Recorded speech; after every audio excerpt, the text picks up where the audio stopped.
Assalamualaikum warahmatullahi wabarakatuh. Jumpa lagi kita di Netral Channel ya.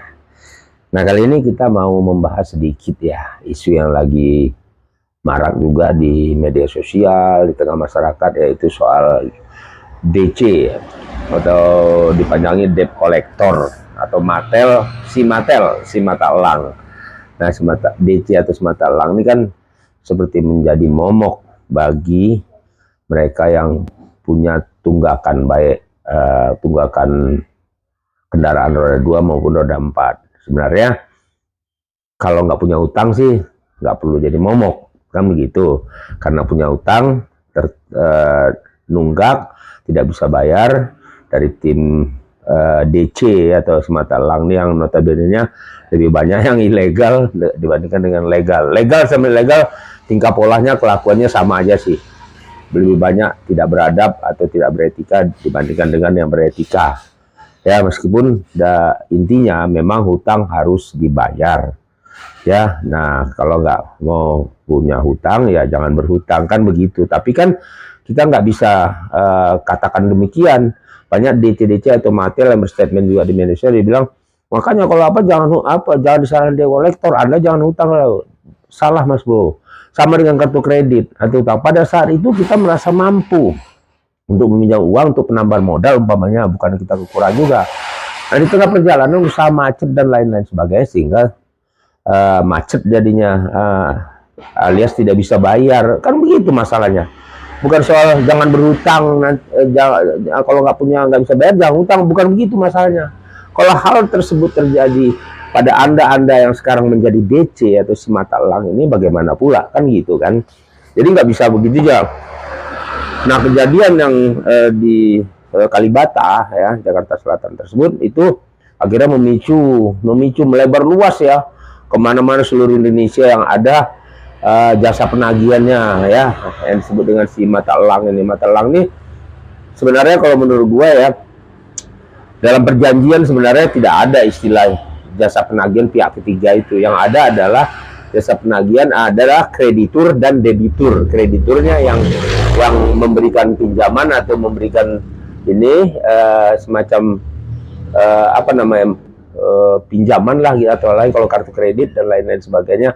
Kalau debitur yang dipinjamkan ya, nah karena mungkin dia, apakah memang pihak bank ini merasa atau pihak leasing ini merasa kewalahan, dia gunakanlah tangan-tangan DC ini, debt collector sama mata elang, yang notabene-nya orang-orang dari timur, Ambon dan lain-lain itu banyak, memang rata-rata hampir 80%. Nah, mungkin kalau kita ambil budayanya dari background mereka ya, maaf ya, ini tidak mengurangi rasa hormat saya kepada ini.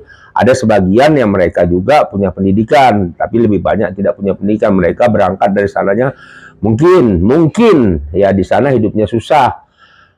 Ditawarin temennya, ya udah sananya jadi ini kerjanya gampang, cuman disangar-sangarin muka, badan gue kan gede dan lain-lain sebagainya, tanpa dibekali ilmu pengetahuan, sopan santun, etika dan lain-lainnya.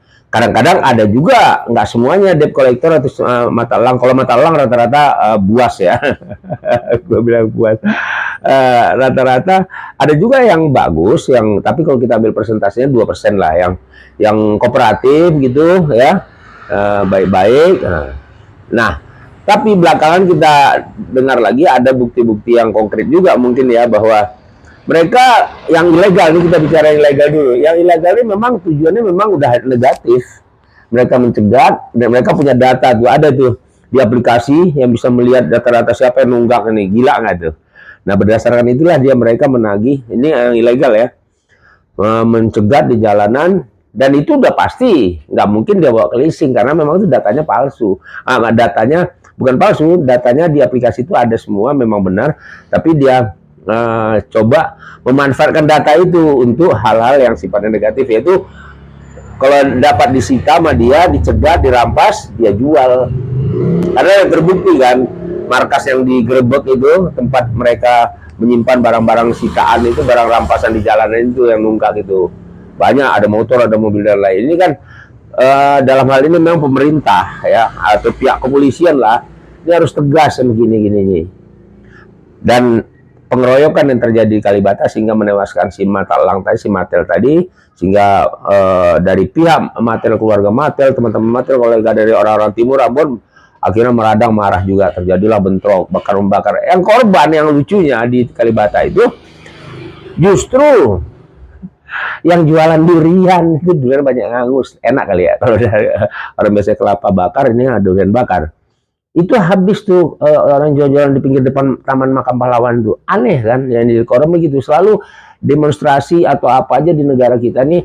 Ya kita lihatlah dulu 98 ini, yang nggak bersalah kena imbasnya akibat demo atau akibat. Nah ini gini, bentrok antara apa tadi, keluarga-keluarga atau kolega teman-teman dari Matel yang dibunuh 2 orang itu, yang kemudian ada polisi yang terlibat di situ, oknum polisi 6 orang akhirnya jadi tersangka dan lainnya. Itu marah, ya harusnya marah aja, perang aja sama apakah pihak ojol dan lain-lain yang marah masyarakat itu. Kenapa orang lagi jualan mencari nafkah di situ kena jadi sasaran, dibakar dan lain-lain. Ini yang sebenarnya di negara kita harus ditertibkan. Pihak kepolisian juga harus tegas. Ini polisi ada juga yang takut. Ini terus terang gue bilang, oknum polisi banyak juga yang takut sama Matel. Ya, kecuali tim buser atau apa, Renmas ya, yang Ambarita itu. Nah itu tegas dia memang, itu gua demen banget tuh. Itu boleh ada polisi lainnya seperti Ambarita itu. Harus sikat habis kalau memang ini. Artinya sikat habis itu di sweeping mereka dibawa, dan polisi tidak boleh menggunakan kekerasan juga. Nah gue kadang-kadang ada statement lagi nih, gue kutip ya belum lama ini di media sosial, di TikTok kalau nggak salah ya, platform sebelah, Matel ya, anggota lah atau anggota Depol yang mengatakan bahwa dia bilang gini, wah ini ada apa namanya, WA masuk atau inilah komen-komen dari punya bahwa ini DC atau Matel berani sama orang biasa, giliran Brimob yang nunggak tidak berani. Nah, kata si DC ini kan, kata si Matel nih, badannya gede besar lah ya, sangar lah. Kalau ada sepintas, nah ini ya sepintas ini juga, tapi gitu didekatin, aduh, gitu, bercanda ya. Nah, dia bilang gini, kita tidak peduli itu mau Brimob, mau polisi, mau tentara, kalau memang ngutang kita ambil apanya, kita tarik katanya kan, nggak ada dua orang biasa. Woi, dia salah, dia bilang kita tarik, padahal udah ada peraturan dari OJK tidak boleh menarik kendaraan kalau belum ada putusan pengadilan, goblok. Ini yang gue bilang, ini orang nggak punya pengetahuan. Harusnya DC atau Matel itu dibekali lah pengetahuan, knowledge ya, keilmuan ya. Ya maklum lah kita bilang tadi yang tadi ya. Enggak pun, bukan akademisi juga nggak masalah. Cuman tamat SMA atau tamat SD nggak masalah. Tapi kalau dibekali dengan ilmu ya, bagaimana cara menagih, bagaimana sopan santun, begini gini. Dia kan bisa, kalau masyarakat itu marah atau mau memukul atau apa, dia bisa melapor ke polisi, beres. Bukan melawan dengan jalan mengeroyok rame-rame masyarakat yang terhutang gitu loh.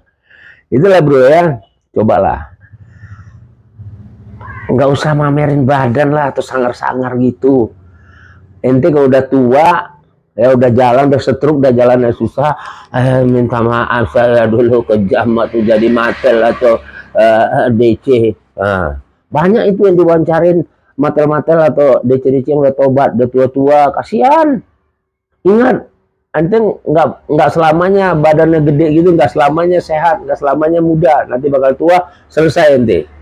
Ente pasti nggak berani tinggal di tempat ente yang dulu sok gitu loh, Matel sama DC. Ya kan gitu kan. Nanti pasti pindah, kalau nggak dikeroyok dia habis itu nanti. Sama masyarakat udah kesel. Nah itu kembali lagi. Jadi saling membutuhkan sebenarnya, simbiosis mutualis itu kan. Ya, saling membutuhkan artinya dia menagih karena ada surat. Yang penting ada surat fidusia itu dari ini jelas. Ini kan yang banyak yang liar ini, yang gue bilang tadi, memanfaatkan data dari aplikasi, melihat oh ini yang terus nanti kita cegat nih di sini diambil motor atau mobilnya, dijual, dipretelin, dijual. Itu yang banyak. Ini yang kita sinyalir begitu, ya. Nah kalau bisa terakhir nih, Kalau bisa harus tegas lah. Polisi, TNI kalau belum bantu, diminta dari ini untuk bantuan menertibkan DC-DC atau Simatel ini, Simatelang ini melakukan sweeping atau hal-hal yang nggak jelas. Ya, kalau memang ada itu putusan dari pengadilan bahwa ini harus disita-sita, nggak masalah. Itu juga ada di pengadilannya untuk membawa barang itu. Jadi jelas semua kemana barang itu, kemana motor dan mobil yang nunggak itu ditaruh atau diletakkan gitu, dititip. Ya, oke. Nanti marah sama gua kalau ngomong gitu. Salah kalau itu marah. Nanti gua didik lo ya. Ya, walaupun lo bukan akademisi, nanti gua didik secara akademisi. Oke. Assalamualaikum warahmatullahi wabarakatuh.